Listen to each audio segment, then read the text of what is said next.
ஓம் முருகா போற்றி போற்றி. என் அன்பு குழந்தையை, இந்த வாழ்க்கை இப்படித்தான் தங்கமே.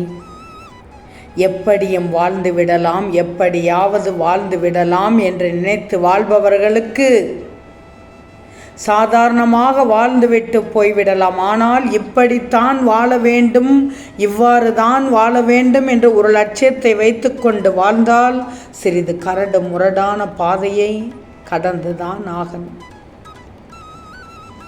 இந்த வாழ்க்கையை வெற்றியோடு ஒரு திருப்தியை ஏற்படுத்தும் அளவுக்கு உன் மனம் விரும்பிய வாழ்க்கையாக வாழ்வது கொஞ்சம் கடினம்தான். அப்படி நீ வாழ முற்படும் போதே இத்தனை தடைகளையும் நீ சந்திக்க நேரிடும், சந்தித்தும் விட்டாய். அந்த கடினமான சூழல்களை நீ எதிர்கொள்ளவில்லையா? அனைத்தையும் எதிர்கொண்டுதான் வந்தாய். நான் தான் பார்த்து கொண்டே இருக்கிறேனே. இப்போது நடக்கும் இந்த போராட்டத்தில் போராடி போராடி போராடி நீ ஓய்ந்து போய்விட்டாய் என்று நீ நினைக்கலாம். அல்ல, இதுவும் கடந்து போகும். வாழ்க்கையே ஒரு போர்க்களம். போர்க்களத்தில் ஒரு போராட்டம். அந்த போராட்டத்தில் ஒரு நடுக்கம், ஒரு பயம், ஒரு சில நேரத்தில் தைரியமாகவும் துணிச்சலாகவும் எதிர்கொள்வாய். ஒவ்வொரு நிகழ்வும் ஒவ்வொரு மாதிரி இருக்கிறது. எந்த நேரத்தில் பதுங்கி இருக்க வேண்டும் என்று கற்றுக்கொண்டு விட்டாய். எந்த இடத்தில் பாய வேண்டும் என்று என் பிள்ளை கற்றுக்கொண்டு விட்டாயே. அதுபோதும் தங்கமே, பாடத்தை நீ கற்றுக்கொண்டு விட்டாய். எப்படியும் பிழைத்துக் கொள்வாய்.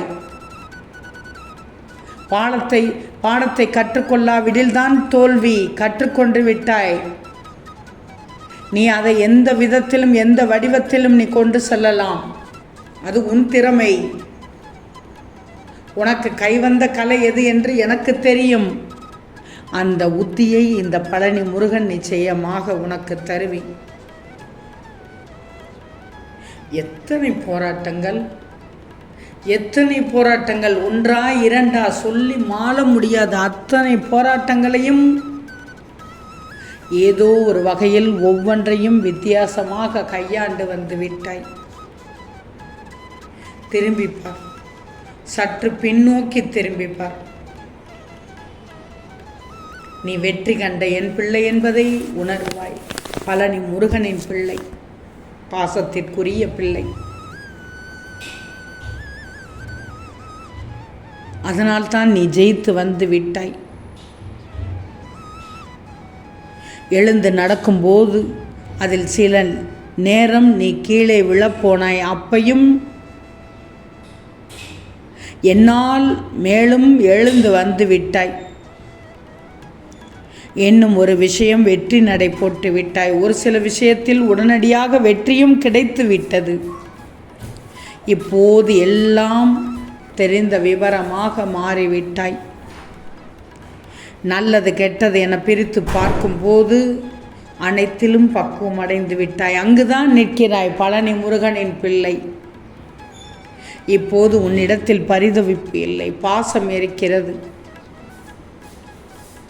உன்னால் எதையும் சமாளித்து ஜெயிக்க முடியும் என்ற நம்பிக்கை உனக்குள் பிறந்து விட்டது. அப்படித்தானே? இனி உன் மனதை திருப்திப்படுத்திக்கோ. நல்லதை நீ தண்ணீர் ஊற்றி வளர்க்கலாம். ஆனால் கெட்டதை என தெரிந்ததை முதலில் கிள்ளி எரிந்து அடியோடு வேரோடு பிடுங்கிவிடு. உன்னுடைய அன்பு, உன்னுடைய பக்தி எப்படிப்பட்டது என்று எனக்கு தெரியும். எந்த குறைபாடும் இல்லை. உன்னையும் என்னையும் யாராலும் பிரிக்க முடியாது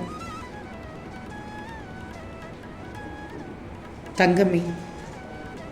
நீ உன் குடும்பத்தோடு எந்த அளவிற்கு முன்னேறப் போகிறாய் என்பதை பொறுத்திருந்து பார். நீயே எதிர்பார்க்காத அளவு நிச்சயமாக நடக்கும். மகிழ்ச்சியாக இரு. சின்ன சின்ன தருணங்களை கூட நீ அழகாக்கி விடுவாய். சுற்றியுள்ளவர்களை யோசிக்க வைக்கிறாய். சுற்றியுள்ளவர்களை சிரிக்க வைக்கிறாய். அனைவருக்கும் உதவி செய்து கொண்டிருக்கிறாய். உன்னால் முடிந்த அளவு அந்தந்த இடத்தில் அன்பை உருவாக்கி கொண்டிருக்கிறாய்.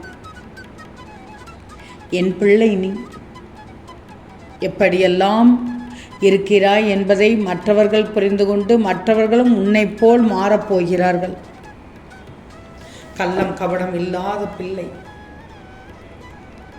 இனி எழுந்து நடந்தால் இமயமலை கூட உனக்கு வழி கொடுக்கும். அந்த அளவுக்கு உன்னுள் நம்பிக்கை பிறந்து விட்டது. அதீத நம்பிக்கை. எதை செய்தால் எப்படி வாழலாம் என்று கற்றுக்கொண்டு விட்டாய். பின்னென்ன தங்கமே, பாதை காட்டப் போகிறது. எழுந்து நின்று விட்டாய். துணிச்சலோடு இருக்கப் போகிறாய். லட்சியத்தோடு வீடு நடைபெறப் போகிறாய். உனக்கு வெற்றி என்பது மட்டும்தான் கிடைக்கப் போகிறது என்ற நம்பிக்கையோடு இருக்கிறாய். பின்னென்ன, இந்த ஒரு நம்பிக்கை இருந்தால் போதுமே, நீ எதையும் சாதித்து விடுவாயே. யோசிச்சு தான் எதையும் முடிவெடுக்கிறாய். டக்குன்னு முடிவெடுப்பதில்லை. உடனடியாக முடிவு எடுத்தால் எந்த விளைவில் கொண்டு போய்விடும் என்று நிறையவற்றில் நீ அனுபவித்து விட்டாய். உன் மனமானது பக்குவப்பட்டு யாருக்கு எதை எப்படி எந்த நேரத்தில் செய்யணும், எதை செய்யக்கூடாது என்றெல்லாம் நீ தேறிவிட்டாயே. பின்னென்ன, வாழ்க்கையின் பக்குவ நிலையை தெரிந்து கொண்டாய். எப்படி வாழ்ந்தால் எப்படி நன்றாக இருக்கும், அதிலும் நிதானமாக நடந்து கொள்கிறாய். பொறுமையாக இருந்து கொள்கிறாய். உனக்கென்று சில விஷயங்களை எடுத்து வைத்திருக்கிறாய். அப்புறம் என்ன, அன்பு ஒன்றுக்கு மட்டும்தான் ஏங்கிக் கொண்டிருக்கிறாய். வாழ்க்கை விளையாட்டில் வெற்றி யாருக்கு தோல்வி யாருக்கு என்பதில் யாரும் கலந்து கொள்ள வேண்டும் என்பதே விளையாட்டின் விதிமுறை. வாழ்க்கை வாழ்வதற்கு பெரும் துன்பத்தை யாருக்காவது உண்டாக்கிவிட்டால் பதறிப்போய் அவர்களுக்கு உதவி செய்கிறாய். ஏன்னா நீயும் துன்பத்தில் அடிபட்டு தனிமரமாக நின்று நிறைய அடிமேல் அடி வாங்கினாய். ஒருவருக்கொருவர் உதவிய பின் எப்படிப்பட்ட வாழ்க்கை வாழ்ந்தாய் என்று எனக்கு தெரியும். அதுபோல் யாருக்கும் இருக்கக்கூடாது என்று நீ நினைக்கிறாய். ஒருவருக்கு உதவ நினைப்பதோடு நம்பிக்கை கொடுக்கிறாய். உதவுவது போல் நீ நிறைய நல்லதும் செய்கிறாய். அப்படிப்பட்ட என் பிள்ளைக்கு உன் பழனி முருகன் சொல்கிறேன், இன்னும் சற்று நேரத்தில் முகம் மலரப் போகிறாய்.